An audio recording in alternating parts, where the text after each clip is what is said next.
After this past week's air incident involving the Auburn men's basketball team, the TSA has announced new restrictions. For those of you keeping track at home, hand grenade lighters, okay. Antique knives, great for eating. Basketballs, no fly list. Welcome to the Moonstam Cast. I am Jordan. This is my laptops in the bag to my more than 2 ounces of liquid. Brian, how are you doing? I'm doing okay. How are you? Good, good. I wrote that 5 minutes ago, so I don't know. I think I It's fucked that fine. one up, but we're It's going fine. strong here this week. It's It's a it's fine. a this is our first week where we don't have baseball to ground us in America's pastime. So we do have baseball news though, which is Wander Franco got arrested again in the Dominican Republic for Just got leave him. something. I think it Throw him was in like prison. Leave him gunfire. behind forever. I mean, I feel badly for Rays fans because imagine having your shortstop for the future. And the thing is, your shortstop for the future is worried about the future of the world with children. So I feel badly for them, but it's just a fun story. Not fun story for Yankees fans, though, is Juan Soto seems to want to go anywhere but to stay in New York.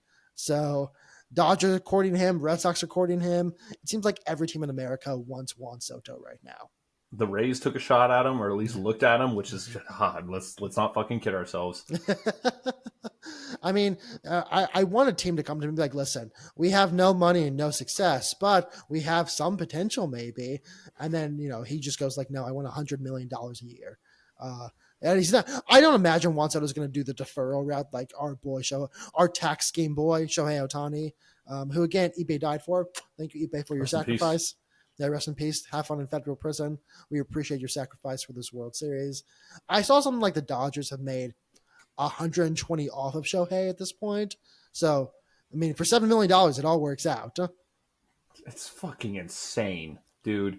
The Dodgers just come out on top of A, we're winning the World Series. B, they're gonna sure that Shohei contract is insane if you just look at the numbers. They're gonna make their money back and then some, and it's not gonna be and we might at the end of this deal look back and go, Shohei kind of got fucked at the end. I mean, it's not like Bobby. So I don't know if you know about the Bobby Bonilla thing. Why Bobby Bonilla happened in the first place? Because the Mets invested in Bernie Madoff, and they thought they were going to make all their money back. It was like oh, you idiot! We're going to make so much money and not have to pay you. And then turns out Bernie Madoff was making no money whatsoever. So this feels like the very much opposite of that, where the Dodgers invested in their player, and now they're just making hand over fist. If they don't want Soto, I'm just early calling it. Next year they're back. No, yeah. They No, have to be. they're the With favorites that, already, to be honest, but then they should be the favorites, and they will be the favorites next year anyway without Juan Soto. I have a feeling. Given, I mean, say what you want about Shohei Ohtani, which is should possibly be in prison for gambling. The people have said that. It's like a very Tom Brady-esque move to say like I'm going to take less money so the team gets better, which yeah. I think as sports fans, we should all be able to appreciate in some deeper level that we would hope our own players would do that, but that's much easier Never. said than done. Team-friendly deals are a thing of the past. Everyone's seeing those big paychecks, and now it's a competition to get outpaid than the other person. It's like, We'll get into it with a little bit later with football, but there's a Sauce Gardner uh, rumors out there that he saw how much he's going to get paid and he got super lazy and was just like, well, I'm about to make fucking bank, and he's been ass all season. So, I mean, hey, Kyle Tucker and Alex Bregman, please, if you're watching, please take like team friendly. $1. You'll get free food in Houston for life, so you're probably set there. HEB will set you up for life, the fourth branch of Texas government. Yeah, that's all I have. I mean, baseball season's over. They were in the postseason. There's not really any trades happening. There's not any free agent activity happening right now. Well, I mean, winter meetings will happen at some point sooner than later. But right now, we're just, I don't know. It feels weird not to talk about baseball first and be like, we have games to talk about for the first time in a long time. But there were a lot of games in college football this week. Yeah, there was a lot. We're going to start over with Notre Dame because we were back this out for a bye week. Defense Fox. We held Florida State, that cursed piece of shit, literally piece of shit, to 3 points. We're now down to 11.1 points per game. And I found out this weekend that Brian Urlacher's kid, plays safety for us. No wonder I your think he's second defense is good. string, but yeah. Yeah. Riley Leonard's starting to give me hope, and that's great for you and the podcast. That's horrible for me. I'm starting to look at this thing like, dude, what if we just Alabama it, where it's like they don't get past the 50 or score more than 10 points, and all we have to do is put up 14 points or 13 points, a touchdown and 2 field goals, and we would win. So I'm getting nervous about that, and yeah, I'm really starting to believe in this team. And first I believe in the defense. The defense is phenomenal. I top 5 defense in all of college football. I'm starting to believe that the offense can do just enough to help us win some games in the postseason, and that's not good for my long-term health. I mean, if Brian the spawn of Brian Urlacher's loins is on your second string, I only imagine how good your first string is. So I enjoy the hope because that's what kills you. Not to bring it back to baseball, but that's what we saw with Yankees fans for that one game. The curse of the Bam Cheeto, as you called it. But yeah, I'm happy for you for this week. UH didn't lose this week, so that's big for me. They also didn't win, but for people who are fans of bad teams, we've learned intrinsically that the opposite of a W is not an L. The opposite of W is just not losing. And this week we did not lose. So in my own internal AP poll, where we're like 60th, we didn't go up or down. We stayed pretty solid at 60. So good for us. Congratulations, All UH. right, U of H. I know, really big things happen. We're kind of almost bowl eligible. Won't happen, but we're almost doing that. So good for us. So to transition to our next game or next team, really, Texas. I had a 3-question interview with our Texas insider Tessa TC Jester. I asked her just 3 quick questions. 1, is Texas back? 2, how far is this team going? And 3, what happens if they don't go all the way this year and Ewers decides to come back? What happens with Manning? And this was her full response. Texas has been back since last year. We won the conference and got to the playoffs. Second, we're title contenders, but a flawed one. And finally, it depends on which Quinn shows up. Third, and finally, for the what happens if Quinn decides to come back, Manning would probably leave, but I don't think Quinn is staying. Nor do I think the fan base wants him to. And then, of course, you and I have Tessa has told us that Quinn is going to make a GM lose their job one day in the NFL. So I think Texas is kind of done with him no matter what happens this year. They're just tired of the ups and downs. The man, how can you look like the best college football player in the past 10 years and then look like a giant piece of shit afterwards? So I have a Quinn Ewers take. It has nothing to do with his ability on the football field. Did you see the screenshot of apparently Quinn Ewers on Instagram? Oh my God. So that's why I was laughing when you were talking, because I was reading this again. He goes, just one pick, just one please, just a pick, not even a vid. Google Image exists. Bro, I want to see your pussy. And today, Audrey, just one. Why? Why though? Why can't you sit? Why though? Just one. Fine, whatever. Booty. And then Audrey sends a photo. Now, people have adopted this aggressive horniness. I will call this 12-year-old virgin on the internet horniness. And my take is when Quinn Ewers is 12-year-old horny, to the point he's begging women online these are just Instagram girls to spend him booty pics. He plays better. So is there a date on? Can you see a date at all? No, there's no date. So I'm just guessing here. This could be from high school. This could be from high school. Again, there could be nothing. But the thing is, I don't care for facts. That ruins my entire narrative. So you can show me proof that I'm wrong. I don't care. Okay. This has nothing to do with my life. I'm just here to prove a point, which is, whenever recruits go on college visits, they show them all the prostitutes they're going to get. It's just what happens. They show them all the hers. They treat them well. I think they do that. I think that should happen more often so that when they play, they can't get it. And according to my study, which is Quinn Ewers, that's the entire study. The hornier you are, the better you play. Reggie Bush wouldn't come for a while, apparently, according to Kim Kardashian. So I'm starting to think maybe Quinn Ewers just needs to be aggressively horny and play super well in the field. So that's my Well, Quinn Ewers take. Tessa, take that. I'm sure there's some correlation with horniness and testosterone boosts. More like a cum relation. No, never mind. That this is a clip. I'm just kidding. But that's yeah, dude. Yeah. They gotta have like whenever you bring these superstars in or what you think is going to be a superstar in college, you have to sit them down and be like, listen, dude, one screenshot and you're fucking toast. So I don't know, man. Just aggressive horny works, I guess. They went to the playoffs this year. They're projected to go to the playoffs this year and make a run at it and win the SEC, I believe, right now. Yeah. Projected. We don't know. There's a lot of 9-2 teams, 10-2 teams. I mean, after Georgia lost to Ole Miss, Texas maybe. Last week I declared Texas not back. Or two lost teams is the way to put it. Yeah. Yeah. This week I shall declare Texas back. And then next week we'll see what happens with Texas's back status.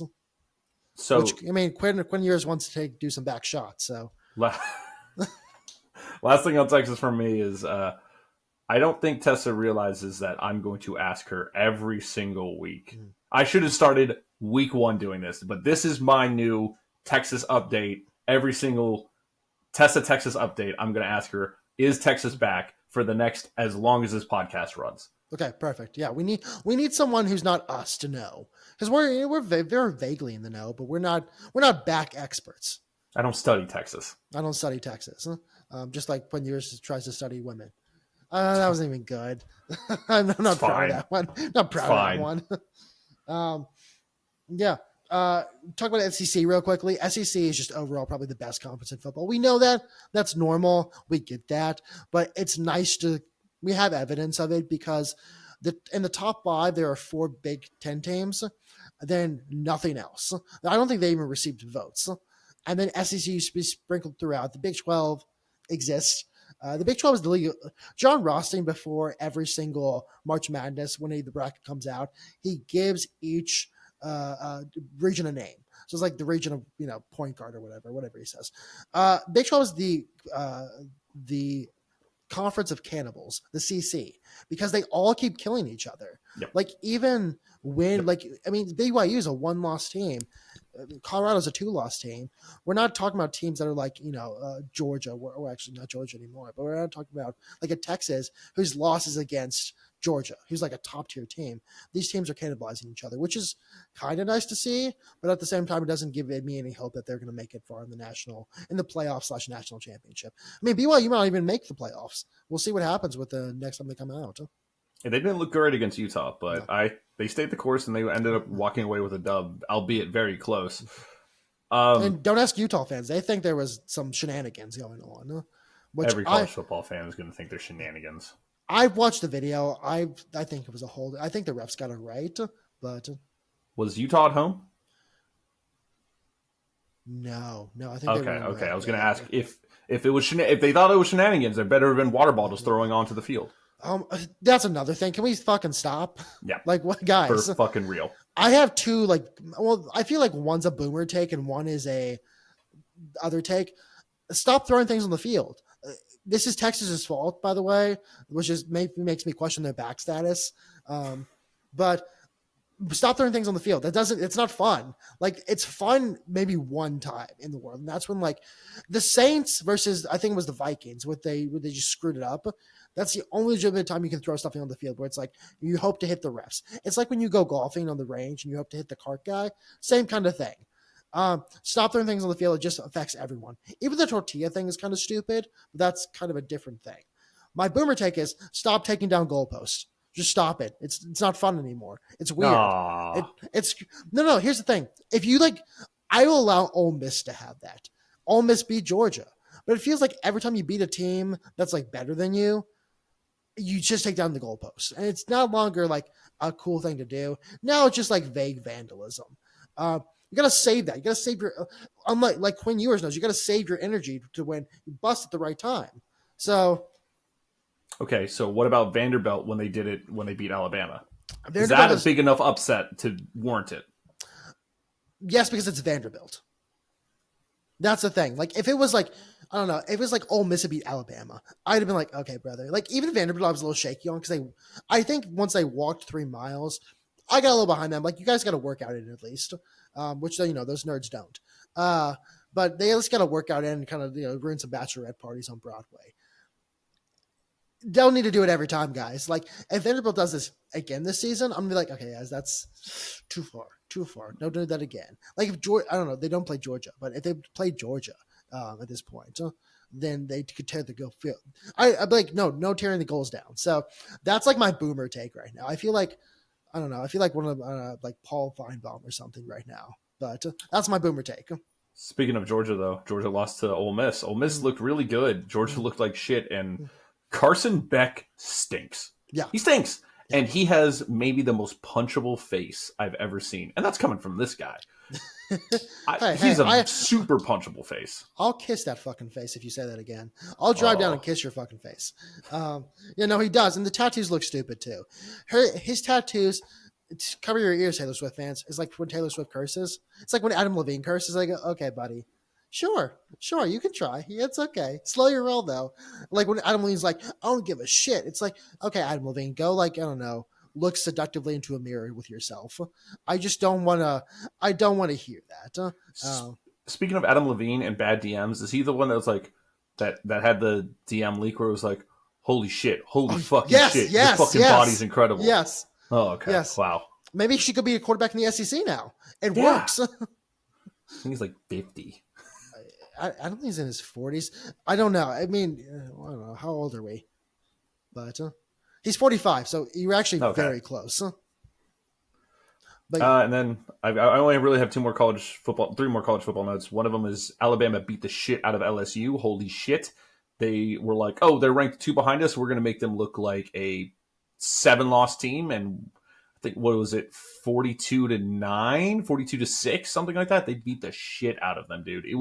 That game was never close. Brian Kelly got out-coached, outclassed, outmanned, out everything, outgunned, you named it. He got outed. And partially, I think it's because they had the fake tiger on the sidelines. It wasn't Mike, it was Omar. Yeah, I mean, quickly, I don't know if you saw the Brian Kelly quote to the refs, apparently, where he was angry that they were blitzing 8 in the fourth quarter. Yeah. I mean, this is like when they brought in the fake Damar Hamlin, but otherwise, they actually win this time where the fake Damar Hamlin, or they lost. Fake Damar Hamlin helps them win. So, hashtag speak the truth. We can say that again. You had another note, right? I have 2 more. Okay. Miami lost to Georgia Tech. That's great for us. Yeah. Georgia Tech, thank you very much. Making us look good because A&M lost last week, which hurt us a lot. But I don't mind that A&M lost to South Carolina because you can go back throughout all the podcasts. I've always been saying South Carolina's scrappy. They're scrappy. They're scrappy. They've always been right there, and then they finally got one over. But Georgia Tech helping out Notre Dame a lot with that victory because that game wasn't particularly close with Georgia Tech. So great for the resume. Yeah. So last thing I have real quickly is that I think Oregon probably just deserves the #1 spot. They look like the best team in the Big Ten. Yeah. I know I complained about the AP poll in the past couple of weeks, but that's one thing they seem to get right over and over again. They're probably going to end up #1 anyway in the playoff poll or the playoffs. So we'll see what happens with that. I don't know when the next playoff comes out, but I don't think it's too far. I think they do like 2-week intervals and then 1-week intervals at the end. So. My last couple notes is Colorado was good. A lot of people were very down, including me. I thought Coach Prime was full of gimmicks and that he was just going to be, caring about his, 3 sons with Travis and his 2 actual sons. No, they actually look really good. And a lot of people are eating their words right now. And they've also been they haven't been humble, but they've been way more humble than I thought they would be. I thought once they got on this little win streak, they'd be a lot more boisterous, but no, they've made comments, but every team makes comments and every team talks a little shit, but it hasn't been in your face, getting shoved down everyone's throat. The upcoming big games for this week, I have 4. It's Utah at Colorado. Quickly, I want to say real quickly, Ashton Giante, my usual Ashton Giante spiel. He has scored more points than Florida State this season. Math checks out. He Gotta eat that dog shit, bro. He also ran for 209 yards last game, got 3 touchdowns. Again, it's against Nevada. It's not like I don't know. It's not like he's facing Doesn't matter. Oregon. It's still, 209 I mean, yards, 209 yards. he's at 1,700 yards for the season, 23 touchdowns. I still think like you got to give him the Heisman. Like I know there's an argument for Travis Hunter still. I think it's cool, but playing averagely at both positions, I don't know if that gets you the MVP. I know it's Heisman, but I was thinking Shohei Ohtani. Yeah. Cam Ward. There was I don't know. I can't remember who else, but there was another person. I also just destroyed my. Okay, my light's off. So. Oh, that's what just happened. Sorry. Okay. All right. While you're doing that, oh, you got it back on. Yeah. Utah. My four upcoming big games of this weekend are Utah at Colorado. Utah's looked pretty scrappy recently, and Colorado is a good team. They're number 18, so it's Utah at number 18 Colorado. Number 3 Texas at Arkansas. Arkansas beat Tennessee, so this isn't just this is not a look past game. If you're Texas, you cannot look past these guys. They have beaten a top 10 opponent before, and I believe Tennessee is number 7. They're up there still, so they're still a great team. So don't look past Arkansas, Texas. Number 24 Missouri at aforementioned 23 South Carolina. That's just going to be a fun game. That is 2 down and gritty teams that are just going to beat the shit out of each other. It's going to kind of, I'd relate it to a AFC North Steelers versus Ravens game where they're just going to be beating the shit out of each other as best they can because they're the down and gritty teams. I like it. That should be a fun game. And then the big game of the week is number 6 Tennessee. Oh, there you go. Number 6 Tennessee. Number 6 Tennessee at number 11 Georgia. This is Georgia's last shot at this thing. If Carson Beck doesn't come up doesn't show up to play, they're going to be out. If they take a loss here, they're going to be done. I think I actually like Georgia in this game because they're home. But I don't remember. I couldn't tell you what I bet. Speaking of betting, the last things I have on college football is, dude, I had a fucking great week in college football. I went 12-6 to bring my record up to 64, 81-6. so it's a bad one. But we're battling back. My goal is to try and get to 5 games under 500 before the season's over, including playoffs and everything. So if I can get to 500, that would be phenomenal. I'd just be handshakes all around, being like, we did it. We're the perfectly average person in the world. But we got some work to do. We got 17 games to make up there. But if I keep on having a couple of weeks like this where a little bit, as long as I keep my head above water, I should be okay. You just want to end up like a Big 12 team, pretty average. Bingo. But that's all I got on college football. Okay, cool. Just to transition real quick to another college sport that's just started is college basketball. Again, we're still kind of in the cupcake times where you see teams playing schools you don't think actually exist. Iowa State played Kansas City and their mascot is the Kangaroos. I didn't think that was a mascot anyone in America had.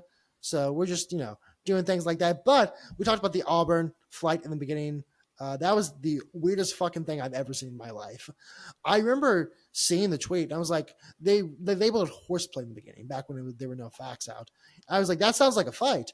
And I racked my brain quickly. I could not think of another incident like this I could think of in all of sports.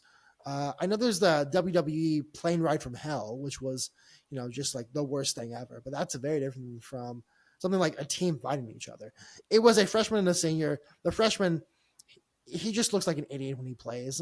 I know. If you're a freshman playing for Bruce Pearl, this actually might be the best Auburn team they've ever had. This is the best Auburn team they've had under Bruce Pearl. You are an idiot if you're getting out of that team, because that team could win the SEC. They did beat UH this past weekend. I don't really have any bad notes on UH losing here. It was a great game between 2 really good teams. I think UH's problem is it doesn't have a finisher right now, like a guy who will step up and be that guy. Sheds in the NBA beating LeBron. No, I don't know if he beat LeBron. He's facing LeBron. So we have that. Kansas defeated North Carolina. Always fun when a blue blood loses, especially North Carolina and or Duke. Baylor also defeated Arkansas, which is only important to me because 1, Calipari lost, and 2, Baylor got smacked by Gonzaga in the first week. It was like 100-64, something like that. They came back and beat Arkansas. Again, there are people really high on Arkansas. I'm not that high on Arkansas just because he basically hodgepodged the team together at the last minute after everyone left.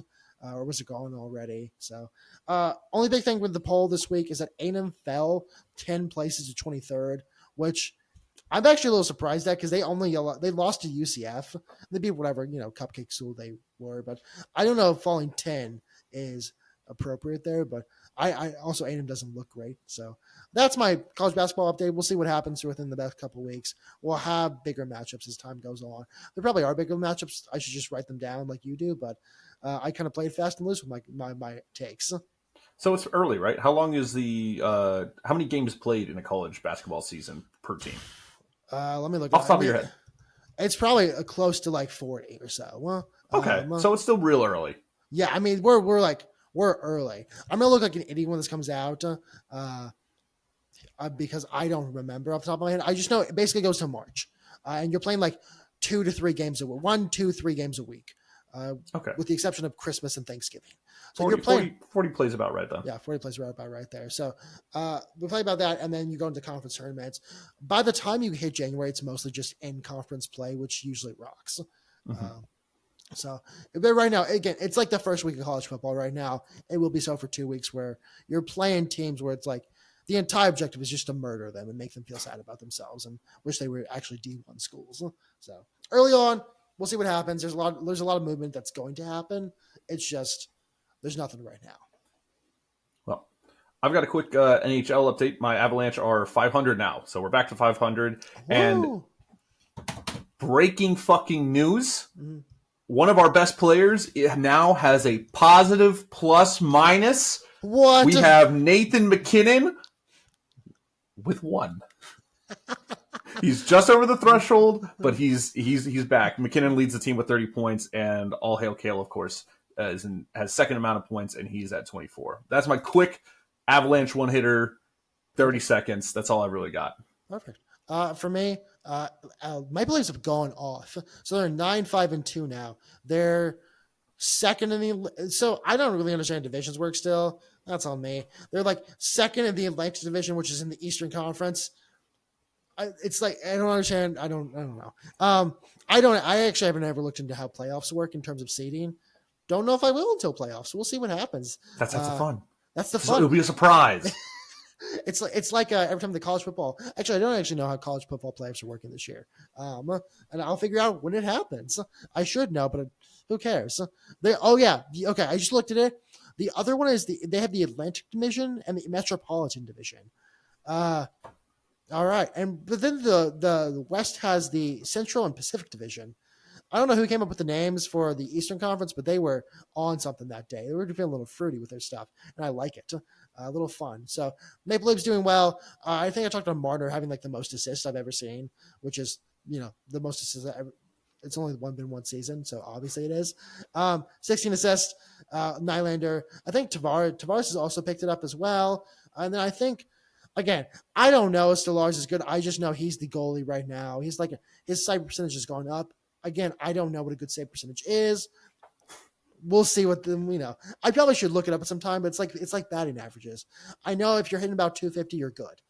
You should be about 300, you're good. But Trevor Bauer and his consequences have been a disaster for the baseball race. So, yeah, that's all I have on my Maple Leafs.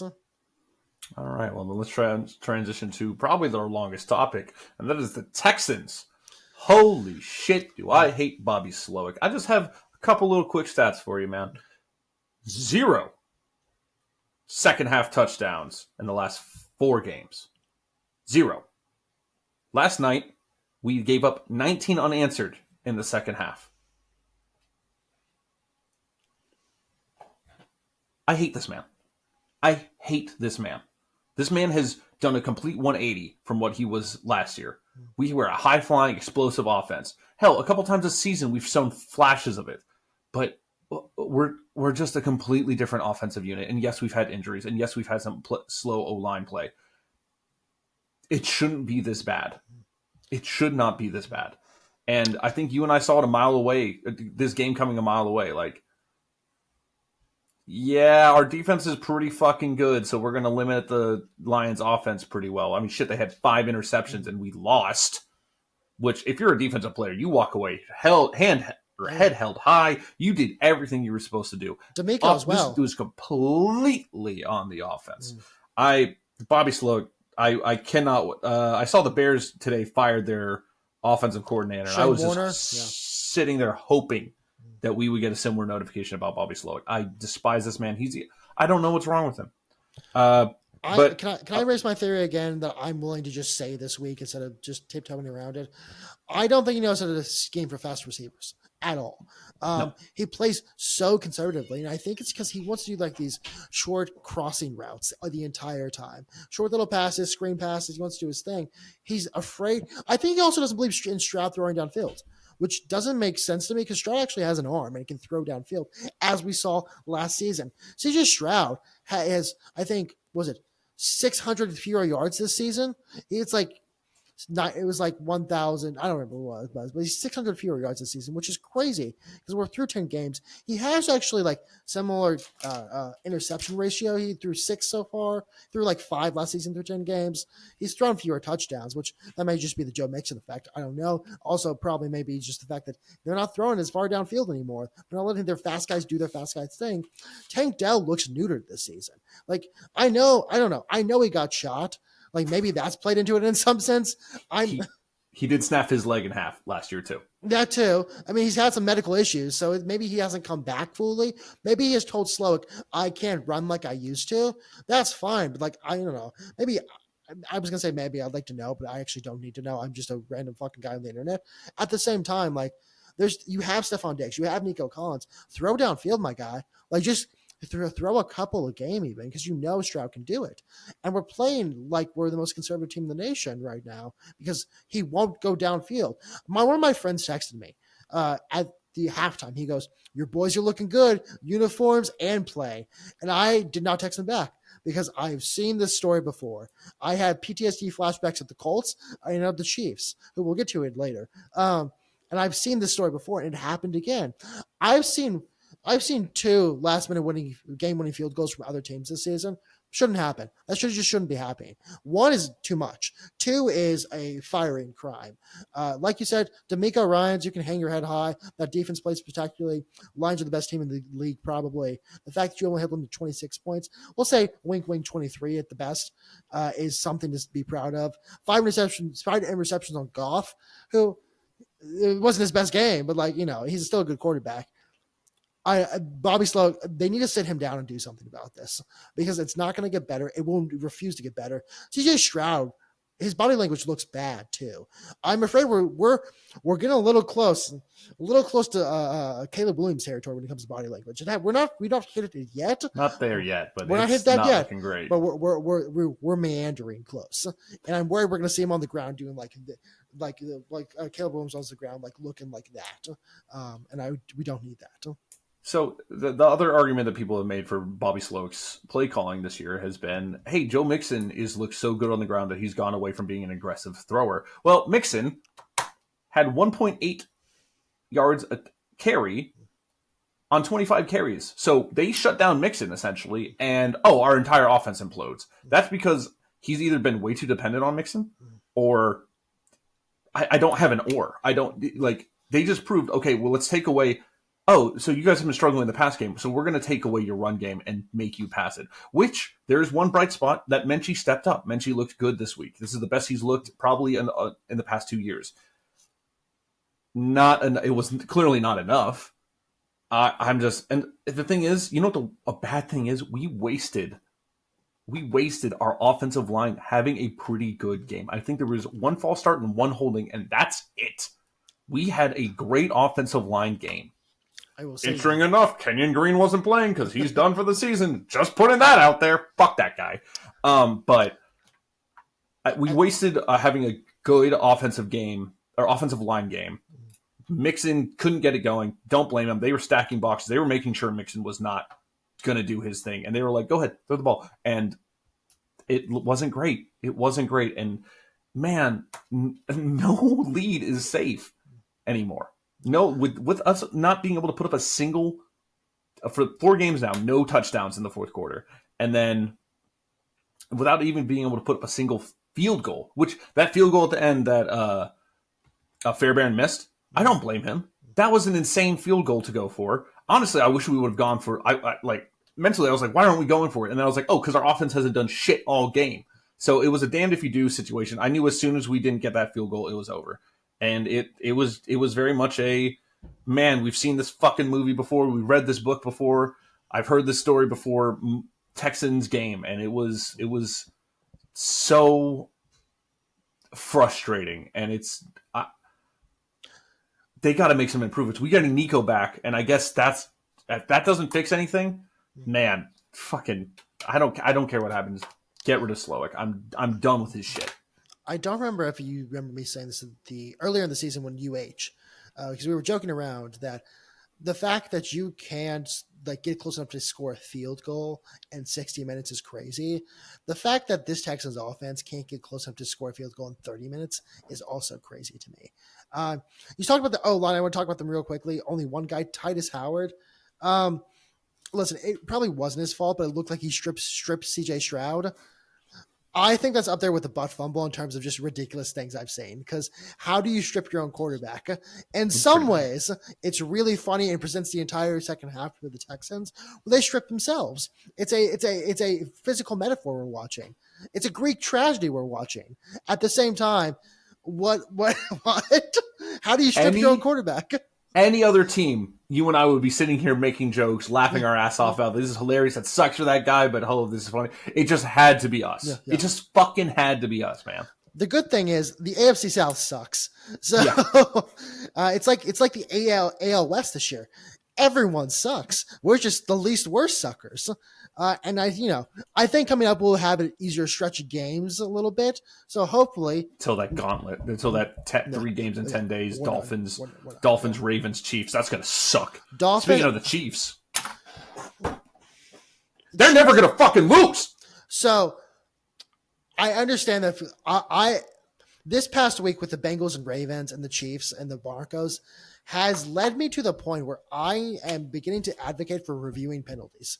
For reviewing no calls, because listen, it may have been the week where the refs just missed it for the Chiefs, but it's like whenever a husband is cheating on his wife consistently, and she says, "Hey, I saw you you weren't home Friday. I knew you were cheating." He's like, "No, I was actually doing this at the office," and he actually was at the office. Sure.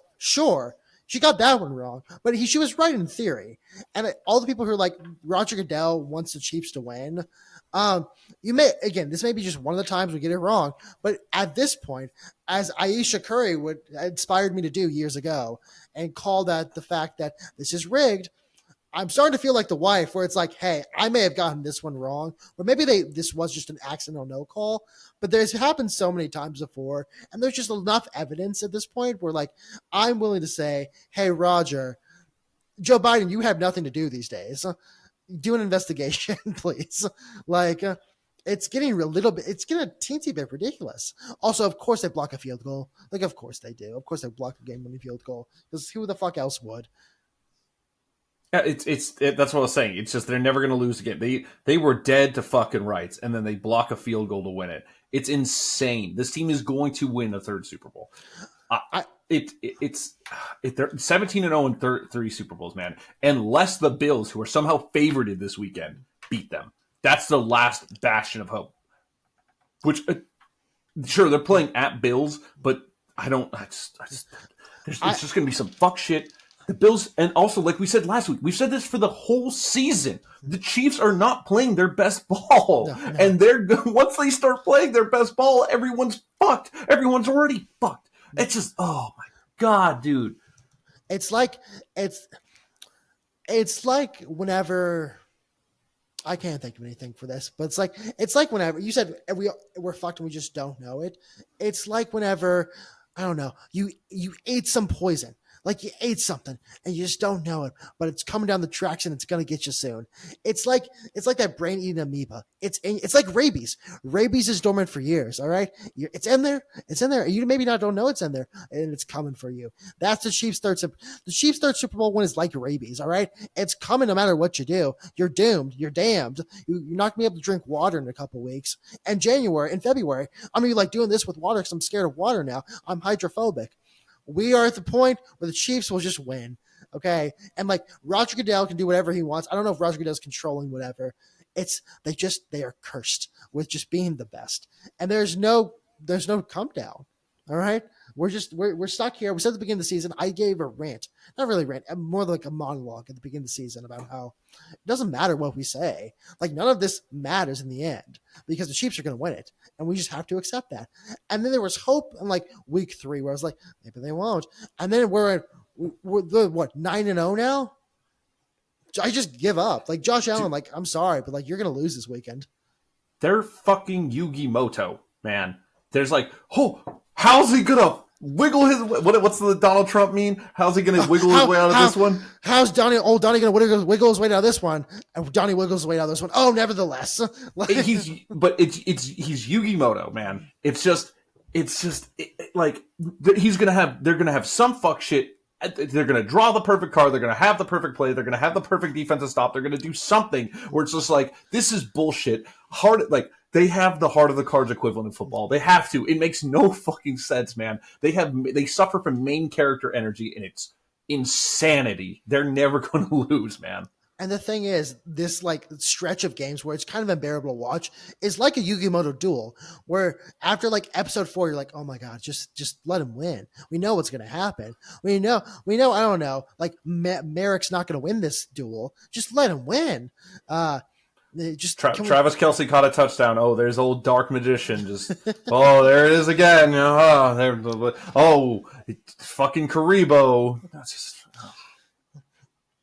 I'm sick. I'm sick of the Chiefs. DeAndre Hopkins is his slifer because he's new. There you go. I like that. And he will be slifer at some point because I still believe in DeAndre Hopkins. Bill O'Brien, you will pay for your crimes. As a fellow butt chin haver, I still hate you. I can say that, but yeah, no, I mean, just whatever. I still truly do think we need penalty review. Like there has to be something because there are so many face masks just not being called. There's so many things just not being called. Like maybe a coach's challenge or something. Like we got to do something to put the refs back in line. It's like listen, VAR in the Premier League is not well run in any sense, but it at least gives teams the ability to see what happens. At least someone will look at it. At this point, you see the Bengals Ravens game, and there's face mask getting hit on Joe Burrow. And it's like, oopsie. Oopsie, my bad. Yeah, it's like the South Park rub your nipples thing. We're like, oh, I'm sorry. It's like, yeah, like there's nothing you can do about it. Except I like to see Sean Hockley rub his nipples on TV. So if we could get that done. Speaking of losses, though, the opposite of what the Chiefs are doing, I think the Commanders' loss to the Steelers is actually a good thing. I think it is enough. I think it's something for them to look in the mirror and go, okay, we're not Superman. Like we're not just going to fucking win every single game. We have to hit this hard. We have to prepare. We have to I think it's actually a good thing. And I really think they're now an upper echelon team in the NFC right now, man. Jaden Daniels is everything advertised and more. They look incredible. I think, but if there was ever such thing as a statement loss or a good loss, this is the one. They lost by 1 point. Sure, they were at home, but the Steelers are a good team. I was very down on them at the beginning of the year, but they've completely proved me wrong, especially Russell Wilson. This is a good loss for the Commanders. This will be a sobering moment, if you will. They've been riding this high for so long about, holy shit, we're so fucking good. This is a come back to earth moment. Go regroup, reload, and let's finish out the season and let's go make a run at this thing. Speaking of that game, George Pickens was on something. I've never seen a man. Auburn wanted to fight on the plane. George Pickens wanted to fight on the field. He just kept trying. Like he didn't care about that. What was that play when the interception happened? He didn't give a single shit about the football. About the ball. Yeah, he's like, I just want to fight somebody. Which I don't know. It feels like whenever you nail yourself with a hammer, like you're nailing something and you hit yourself with a hammer, you're like, you just want to yell fuck. It's like that. He just wanted to fucking hit somebody. Same with him doing that stiff arm. He didn't care. He didn't need that first down. He just wanted to hurt somebody. So, but I agree with you as well. Jaden Daniels. The only thing with Jaden Daniels is he needs to be careful he does not revert to college form. That's a little tricky. We don't want an Anthony Richardson where it's like you keep doing things where you're going to hurt yourself or keep playing like you're in college. He's not done it so far. He's had moments of it. The moments actually where I've seen him play like that, it's ended well. So we'll see what happens. Sophomore slump, maybe we'll see what happens. But this season, at least, he's looking good. I'm high on the Commanders, and I think Commanders fans probably deserve it after the years they had to suffer under literally the worst possible leaders ownership you could ever imagine. Like worse than Jack Easterbean. I still think that guy's the devil. Speaking of being in hell, the Bears. Wow. The Patriots, 14-point loss to the Patriots. Holy shit. Caleb Williams looks terrible. I don't, by the way, I think Caleb Williams long term is going to be fine. I think he's going to be a good quarterback or a great quarterback in the NFL. I really do. Eberflus needs to get the fuck out of Chicago, man. They are wasting a top 10, top 7 defense, if not better. Probably top 5. They're wasting a top 5 defense. They're wasting Caleb Williams. DJ Moore's just basically quit on this fucking team. He said, fuck this shit. Eberflus is terrible. Holy shit, I feel bad for Bears fans. Caleb Williams, I think, is good. Will be good long term. Right now, not so good. It's all. My whole note was just Bears. Yikes. Yeah, I mean, Caleb Williams is experiencing what he experienced at USC at the end, where it's like just nothing's like he's still Caleb Williams. I'm still gonna make him the Caleb Williams in my mind, where it's like he can be great. He's just surrounded by like the biggest shit pile in the world. It's not that he's even defense, even. It's just like his offense just doesn't work. And maybe the Shane Wall. I think the passing coach or whatever is the new play caller and the new OC or the interim OC. Maybe that's a wide receiver coach. Yeah. Yeah, it's something like that. Yeah. I saw it at the AT&T store today, which I'll get to. Maybe it works out in some capacity. I'm hoping. I was high on the Bears this season. Turns out I'm just high on the entire NFC North now, which has become my favorite division to watch in football. The Bears are going to get destroyed this weekend, but that's beside the point. They're not going to get the new coach bump like everyone does. But yeah, I'm like vaguely sad, but at the same time, it's like it's still the Bears, so whatever. My last note on the NFL is how the fuck did we lose to the Jets? Jets are bad. So you can cut this if you want. Aaron Rodgers received Donald Trump's internal polling before the game and felt inspired. And so he was able to play better. He was able to play better this past week. And then last week he had to come down. He's been partying all night. RFK and him are, destroying seed oils. They're going to stores and just crushing seed oils on the ground. And they're harvesting whale blubber, which we can do again. It's fine. And so retire.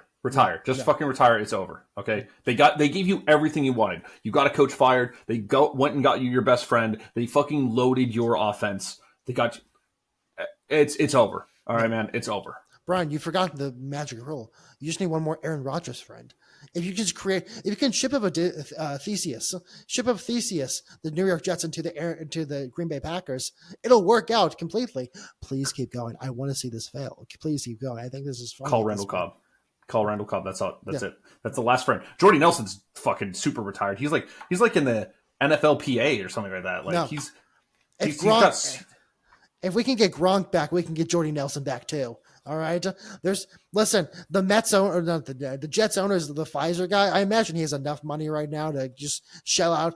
He's the Johnson & Johnson guy. Johnson & Johnson. Yes.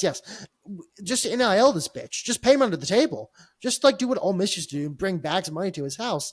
Jordy, all you have to do is run 5 yards and hope for the best. We just need one more Aaron Rodgers friend. Just Aaron Rodgers.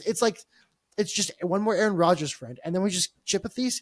Actually, I just want this for myself. I want to ship a Theseus and see if it works, right? This is a philosophical experiment come to life through the NFL. So please, I beg of you. I have a couple notes in the NFL before we move on. Jerry Jones. Dude, I know they can fix the sun. Imagine thinking you're stronger than a star. Imagine thinking you're stronger than the sun. CD should have caught, or was it CD? Yeah, I think it was CD Lamb. But, who was it? Should have caught that ball. I can't remember at this point. But he couldn't see. And then Jerry Jones, after the game, when people ask him a very obvious question of hey, so the sun, it kind of sucks, right? You can't see. Again, why do you make your stadium east to west? All you have to do is turn a little bit. You're good. They're making perfectly east to west. He said, well, when we flip the coin, we know what side of the ball we're going to be on. It's Jerry, then why don't we – Jerry, do you know that you go both ways in the NFL, by the way? Does he think you only go – is he that old where he can't see the field? Is he demented enough to where he can't see which way you're going? I want it to never stop because I think it's really funny that the Cowboys maybe could be good this season. They're not, but they could be good this season if the sun was not their biggest enemy. Again, it's you have the NFC East where it's Cowboys, Eagles, Giants, whatever, and then you have the sun at the top. So shout out to the sun. Another thing, Kyler Murray's supremacy. COD came out and he looks better than ever. So against the Jets defense, that again, Jets defense isn't bad. It's gotten worse, but it's not bad. So Kyler Murray supremacy. My little boy likes to run. Again, I say this, he's as tall as I am. Now, last thing, Nick Bosa. I think I don't know if you saw him play against Baker Mayfield, where he like just wouldn't tackle him. There had to be a little who did you vote for right in that moment, because he just refused to tackle him. Like he was like, who'd you vote for? And the right answer was Trump, and Baker Mayfield just said Trump, and Bess was like, there we go, brother, throw it downfield, hell yeah. And so that's my NFL this week. Love it. All right, let's transition to picks. I went 10-4 last week. Okay, I went 10-4 as well. Yeah, I think we literally just split the games. We got. I think we might have. I think we split the games we were divided on, and then the games we agreed on, we just lost several of them. We need to stop doing this, because last week we had this whole discussion about how, it's going to be a big thing and then it just wasn't. It wasn't. I think this week might have a couple things, but we'll see.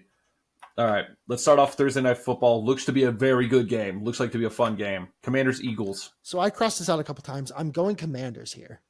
Okay, I'm going Eagles. I think at home is huge for the NFC East. Raiders, Dolphins. Dolphins. Browns, Saints. I had trouble with this one. I'm going Browns. Going Saints. Okay. Colts, Jets. Colts. Jets. I think this is going to be this fucking weirdo, like, we keep on just giving our poor fucking fans hope, and like they're going to be sitting there at the computers crunching numbers being like, how the fuck do we make the playoffs still? This is how Bernie can still win the presidency, but they're doing that for the playoffs. Exactly. Vikings, Titans. I went Vikings here. Vikings. They didn't look very good this week, but I think they'll be all right. I think I guess maybe it's my AFC South bias, but I think they'll do well against those frauds. Packers, Bears. Packers. I don't think they're going to get a boost. I don't think they're going to do the fired coach boost. Jaguars, Lions. Lions. Rams, Patriots. Rams. Ravens, Steelers. Ravens. I got Steelers. Okay. I think Steelers at home is a different animal. Okay. And this is AFC North. You throw away the record books and just could beat the shit out of each other. I love Lamar and Derrick Henry, so like it's hard for me to bet against them. It's very fair. Seahawks, 49ers. 49ers, please. 49ers as well. Falcons, Broncos. Broncos, please. Broncos. Chiefs, Bills. This hurts my heart so much, but Chiefs. I just until they lose, I can't stop picking them. Bengals, Chargers. Chargers. Okay. And then Texans, Cowboys. Cowboys, because I don't fucking believe in this team right now, man. Okay. They look horrible. The thing is, I think our defense can stop that fraud. So. Yeah, that's probably what's gonna happen. But I just until it happens, man. Until you see otherwise. Until the Texans prove otherwise. Oh yeah, I forgot. Dak is out now. So. Yeah. I totally forgot about that. It's Cooper Rush or Trey Lance. It's not going to be Trey Lance. It's just not going to be. All right. I went 8-6 last week. I am now 79, 72, and 2. I am treading water above 500. I'm one horrible week away from being under 500. This could be the week because this was a really weird week for me to pick. Commanders, Eagles over 48.5. Steelers +3. Browns, Saints over 44.5. Jaguars, Lions over 47.5. Raiders +7.5. Bears +6. Patriots +5. Colts, Jets under 44. Vikings -6. Broncos -2. Seahawks, 49ers under 51. That's a big number for them. Chiefs +2.5. Do not understand how they're underdogs. Until they lose, they are the best team in the fucking league. They just win. Bengals, Chargers over 46. Sunday Night Football over. That's all that is. Don't fade it pretty hard. And then Texans, Cowboys over 42. I don't know. This is some fuck shit game. I saw on ESPN at the gym, Adam Schefter was on. They were talking about who's the better team, Chiefs or Lions.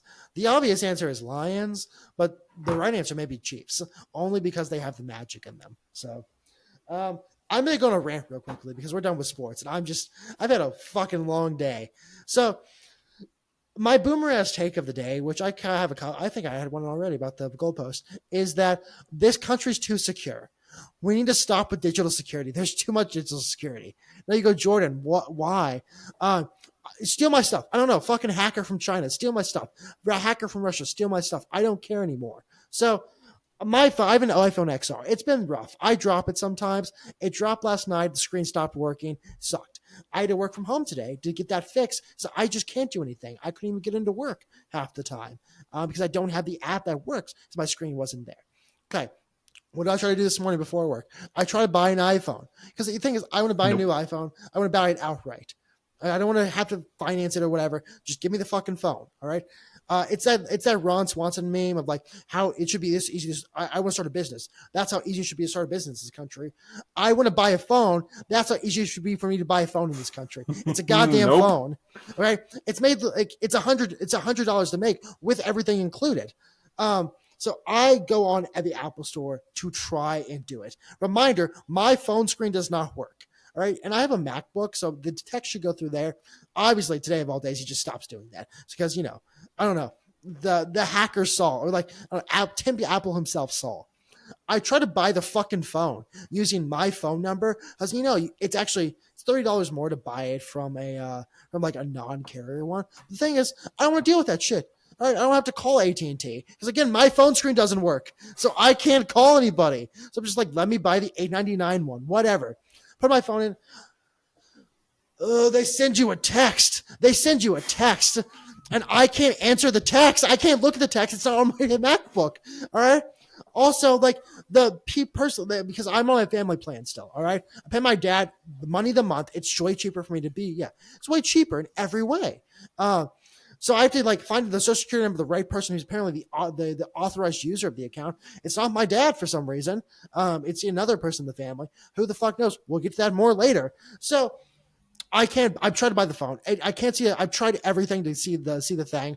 I was almost about to call Apple, but I can't really go to the Apple store because I can't just show up with a broken phone and be like, please give me an iPhone. And they're gonna be like, hey, can you like authorize or like verify anything? No, I can't because my phone doesn't work. Again, this is the problem we're running into. I also tried last night at 10 o'clock to go get my screen fixed at some very shady place. Thank God they weren't open. I was about to get trafficked. My kidneys were going to be gone after that. So, okay, next plan. Well, let's brainstorm. Well, I need to go to the AT&T store. I have AT&T. Maybe not after this. I have AT&T. I go to the store. Again, I also couldn't find the store because Google Maps is on the wrong side of the road. I had to look at my like Google Maps. I felt like a boomer in that sense. This is a boomer take for boomers.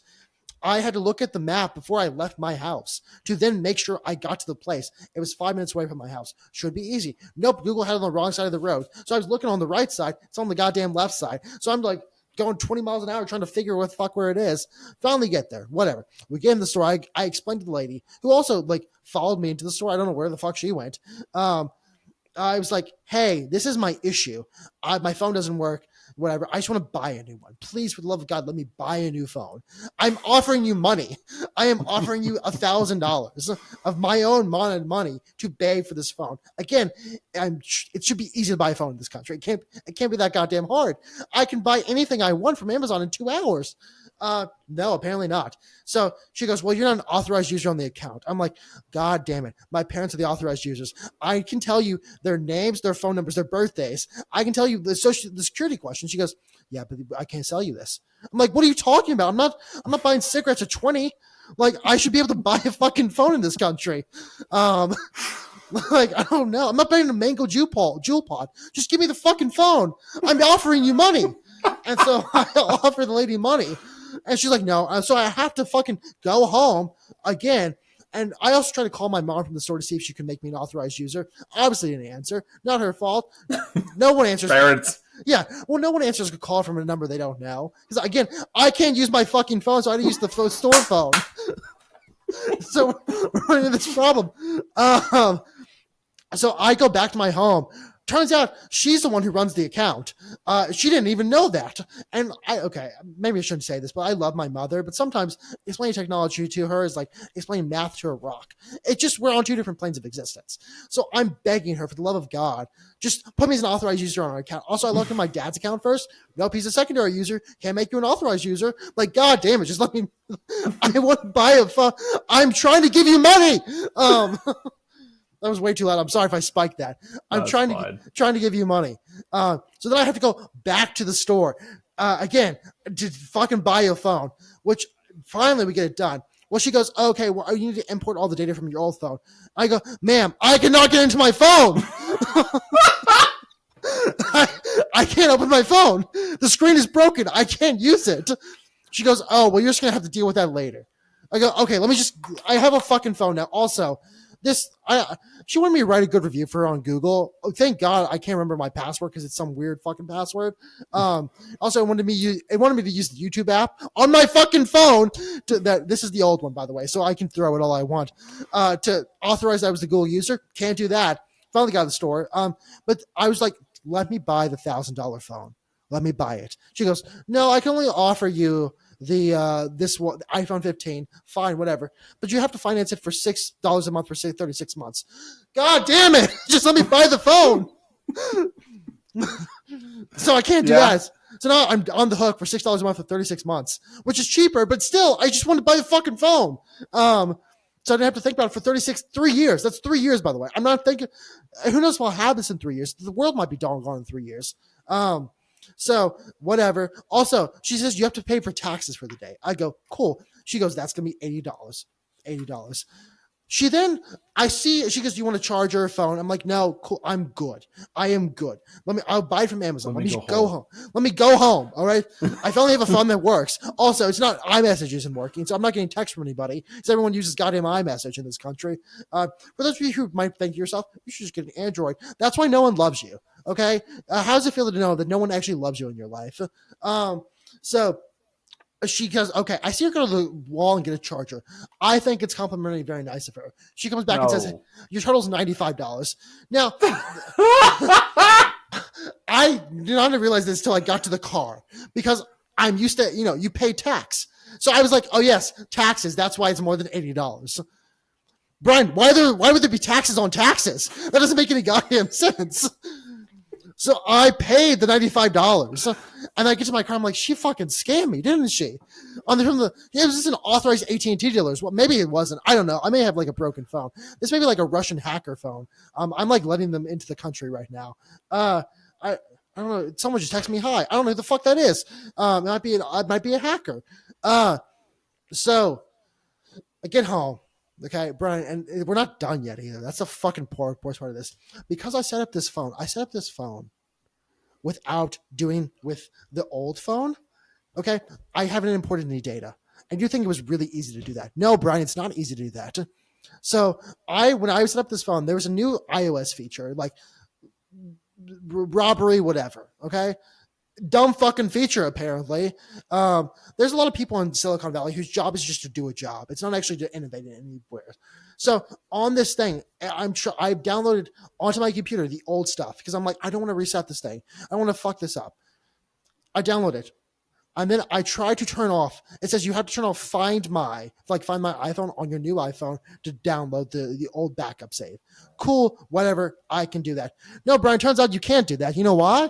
You have to turn off the robbery feature. Robbery feature has to wait a fucking hour. You have to turn it off and you have to wait an hour for it to do anything.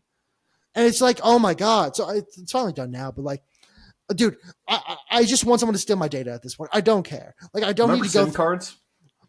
Take my SIM cards? There's not even SIM cards. There's like they have eSIMs these days. No, that's what I'm saying. Remember SIM cards where you could have just popped it out of your phone, bought a refurbished phone, just popped it right in, and boom, you're good to go. I haven't bought a phone since 2018. All right, because I go with phones for a long time. I told the lady, I'm like, oh, just I'll put my SIM card, and she looked at me like I'm stupid. Sorry, I don't buy phones that often. My bad. You also scam me, so shut up. She's like, well, that won't work. They don't use SIM cards anymore. Like, oh my God, this was just so much easier back in the day. I don't want to have to back up my phone just give me a SIM card. I don't have to back up my phone to then be able to put it on another phone. So let me put the little bitty thing in and put it in. So that's my rant for the day. It makes no sense. I have spent too much of my time worried about this entire day. And I just someone steal my data. Just someone. It's like also sorry for the robbery thing. I had to put in my passcode. And then it still made me wait an hour. I'm like, if someone's stolen my phone and knows my passcode, I'm probably in their basement. All right. And they can have my phone at that point. I don't care. So I don't know. I don't know, Brian. It's crazy. So Jordan, where can the people find you on your new phone? Find me at Jordan's Thoughts on Twitter. Find me at Moonship on Twitter, Facebook, Instagram, X, and YouTube. Brian, where can the people find your fine self? You can find me across all social medias at Auric Polaris, AURICPOLARIS. Damn, I fucked that up. Especially at twitch.tv/Auric Polaris. This week, I think I'm going to stream on Thursday during the afternoon, something just casual, and then Friday is going to be From Software Friday with Neil. We're going to be jumping back into Bloodborne. I have some fun streams planned in the next month or so, including a game called Buckshot Roulette and Mario Party with hopefully Jorden over here. We'll do a Moonstamp stream, Neil and our buddy Christian. But yeah, that's all we got for you today. I'm gonna try to if this podcast sounds wonky or the clips sound weird or anything sounds different, that's because I'm going to attempt at editing for the first time since this podcast has started. We'll see how it goes.